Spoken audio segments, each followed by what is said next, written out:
Hey folks, Doc again. Just thought I'd make another little video about making dry mixes that you can put together yourself and take camping, hiking, or bugging out, or just like in our case, we trailer, and carrying cans of soups and chilies and stuff like that with you is inconvenient in that it adds a lot of extra weight. So if you're going to be gone for like a 2-day weekend, that's not a big deal. You can bring canned stuff and it's not that, it's a few cans. If you're going to be gone for a week, that's a lot more weight. And in that case, I think dry mixes are a good alternative. So anyway, today we're going to make tomato soup. And what we're going to do is we're going to take a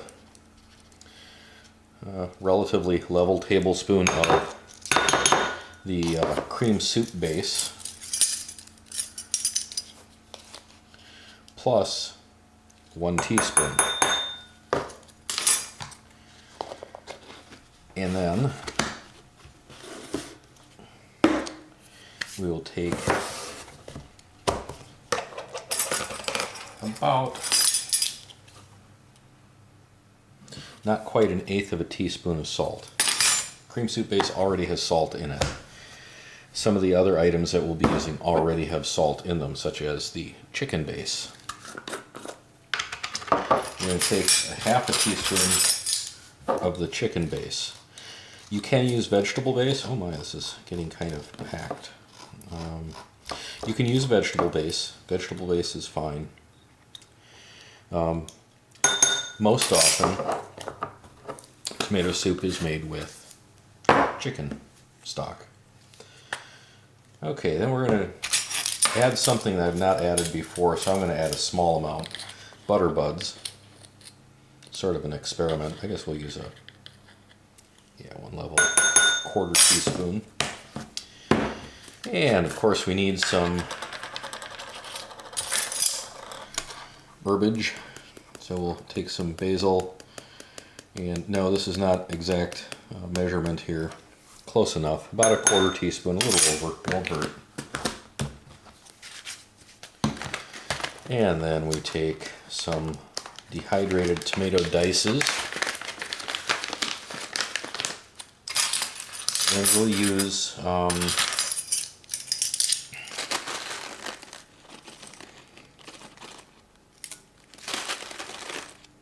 about 2 teaspoons. And tomato powder. We're going to use quite a lot of tomato powder. It's very good stuff. This is from Harmony House. Tastes great. Okay, there's 1.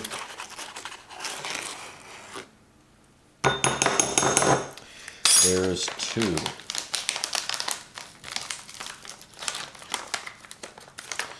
And that's it. It is done. To this, we will add 1 cup of boiling water.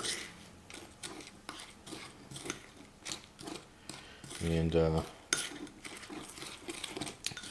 since this is a modified recipe, we'll see how it turns out. When I made this last time, I did not add salt or the chicken bouillon, nor did I add butter buds. And it tasted good, a little under-seasoned, so I think this will help a lot. That's what it looks like. Just a nice.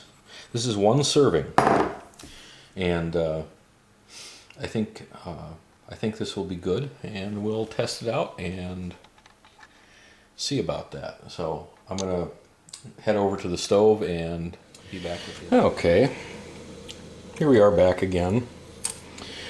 Putting in the dry ingredients in the pan, turn the heat on, and get a cup of previously boiling water. You could add the water in cold. In fact, that's how, in the lab I worked in, that's how we did the things to test for the various physical attributes of dry mixes that we were making.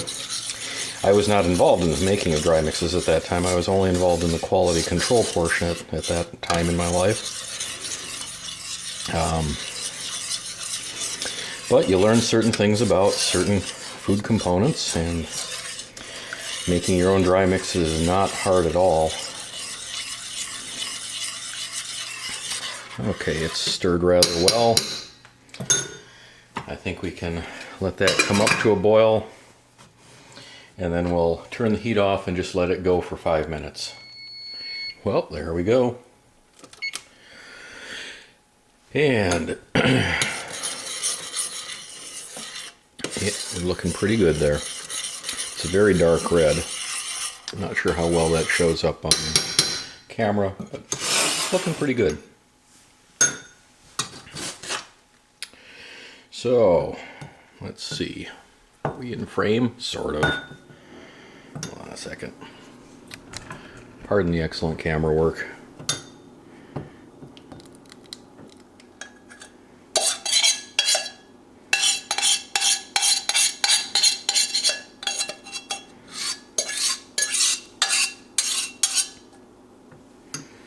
Well,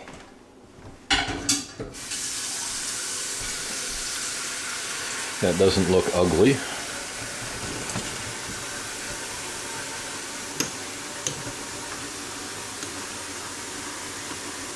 Pardon all the camera bumping. Well, you don't have to, I guess. Bon appetit. Or as we say in Romania, puftă bună. Okay, that is rather good tomato soup. With the addition of the tomato bits, it's not as creamy as it could be, but that's not a bad thing, really. I could eat it either way. But what it really needs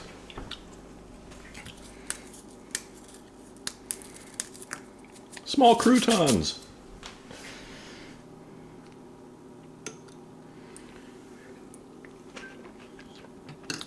Oh, that's good. Okay, well, there's another recipe for you, and I will write the recipe in the description box so that you can that you don't have to transcribe it yourselves. And if you try this, let me know what you think of it, or if you make improvements, let me know what those are, because I'd sure like to improve on this. One thing I would say, that little 1/8 teaspoon of salt, not needed. I'm gonna cut that out and see if it's a little bit better. And I think there is just a touch of bitterness coming from the tomato bits, especially the skin. I noticed when I was chewing on one of those tomato bits, yeah, there was some bitterness there, and I think that's where it was coming in with the chili. Not the beefish bits, but the tomato bits. So, have a great day, folks. I hope this in some way helps you or inspires you to do some of your own creating. Take care.